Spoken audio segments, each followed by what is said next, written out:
Hey guys, this is going to be a video collaboration between Creative Vein and Practical Psychology, so check out the description for more videos like this.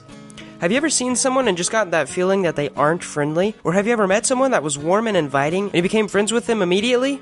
See, you judge a person like the cover of a book, no matter what your teachers told you. It's how we evolved, as we needed to know who was trustworthy, who was a leader, and who we should stay away from. Today, we are going to be going over 8 psychological tricks that will help you nail a first impression in any environment. Number 1, practice confident body language. There have been many studies conducted that show that your body language not only influences your physiology, but also the nature of the people that are around you. If you have your arms crossed, your feet tapping nervously, and you have your legs in a crisscross position under your chair, you'll be seen as timid and closed off. Instead of hoping that someone will help you break out of it, you have to do it yourself.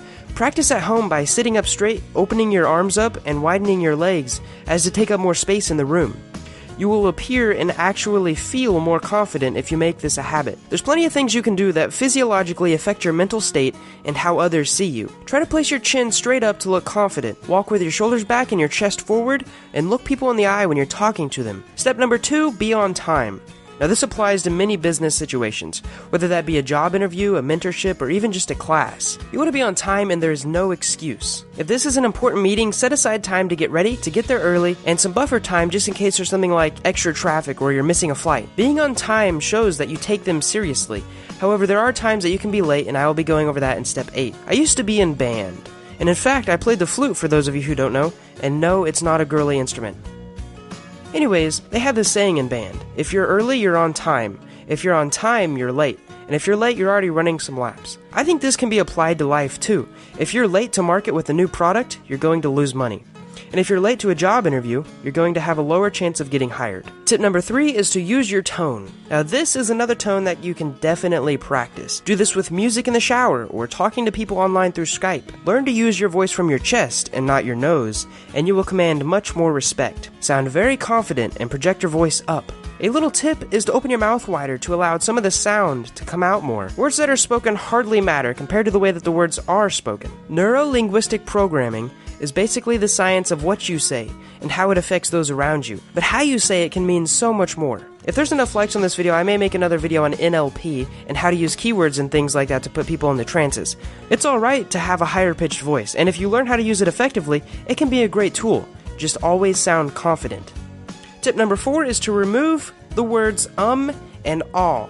So, continuing with the previous example, if you have the best content in the world, but every sentence has or ah or like in it, you will not be heard. Like Charlie Brown, your audience will only hear wah wah wah wah wah. Practicing your speech at home is a great way to improve your tonality, to remove your filler words, and to become a more confident speaker. I find that the more and more people you speak to in public, the better you get at avoiding this, especially if you focus on filling that silence with one of 2 things.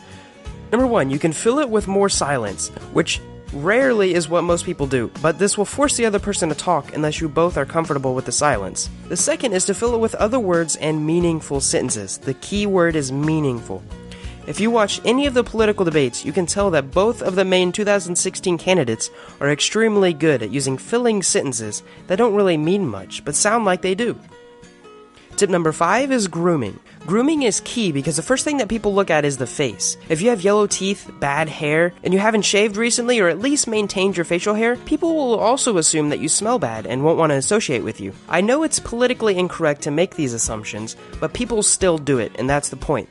I personally struggle with yellower teeth since I drink a lot of coffee, but I have found a few effective ways to help.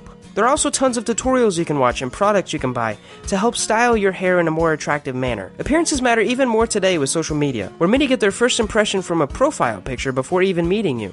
So be sure to get a haircut at least once a month, clean up, and look sharp. I also suggest watching Alpha M's video on how to take a profile picture. Tip number 6 is attire. Attire and the clothes you wear is important as well, because after your face, people judge you based on what you're wearing. See, I had this friend who applied to a local grocery store. He went in for the interview wearing a button-down shirt, slacks, and some nice dress shoes. Now, you can say that this is normal, but it's also for an interview. But he wears this same attire even when he's cashiering or restocking. In fact, when he was getting shown around at the beginning of the hiring process, and he had a store badge on, everyone who already worked there thought that he was corporate, specifically because he was dressed nice and talking to the managers. The shocking part of this story is that he's only 19 years old. Do you know how much respect he gets from the older folks from dressing like that? He said some guy came in on his second day, asked him which TV to buy, and then the older gentleman bought the TV without even looking at the specs. I don't know if this is respect or not, but I thought it was interesting. Alright, so at a meeting, come in with a fitted suit if you really want to impress them. What I've learned is that a suit doesn't have to be expensive or high quality for most settings. The key factor is that it fits well. If you have watched any of Alpha M's video on this topic, the main thing is that the suit fits you right. If you have a solid body with a suit that hugs you, you'll be miles ahead of most people who have suits that hang off of them as if it were their uncles, or that they look like they're about to pop.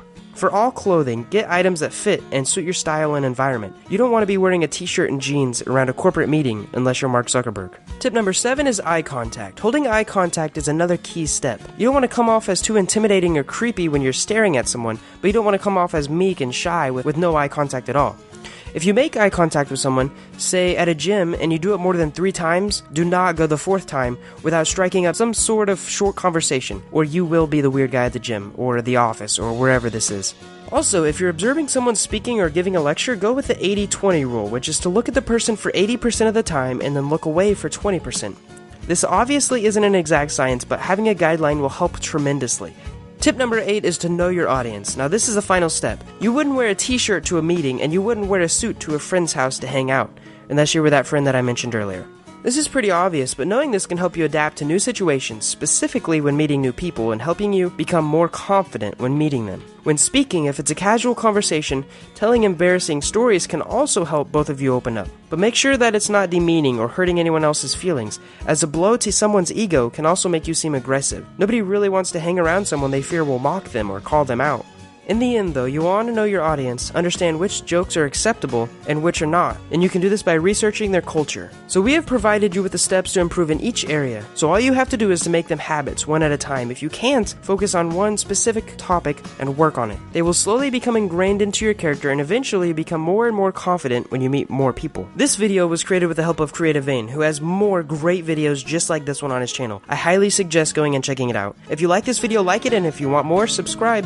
Thanks for watching.